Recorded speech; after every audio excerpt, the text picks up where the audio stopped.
పిల్లలు, మనం ఒక చిన్న కథను చెప్పుకోబోతున్నాం. అమ్మ మాట.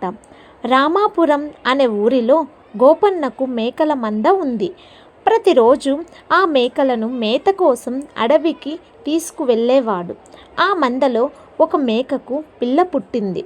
పుట్టిన పిల్ల అప్పుడప్పుడు మంద నుంచి బయటకు వెళ్ళిపోయేది. ఆ విషయం గమనించిన తల్లి గట్టిగా హెచ్చరించింది.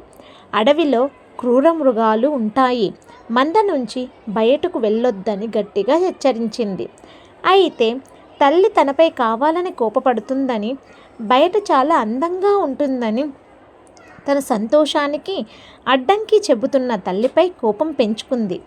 ఒకరోజు తల్లి చూడనప్పుడు మంద నుంచి బయటకు వెళ్ళిపోయింది. ఒంటరిగా తిరుగుతున్న పులికి కనిపించడంతో ఒక ఊదుడున పంజా విసిరి మేక పిల్లను ఆరగించింది. నీతి: పెద్దలు ఏవి చెప్పినా అది పిల్లల మంచి కోసమే, వాళ్ళ సంతోషాన్ని అడ్డుకోవాలని కాదు. Thank you.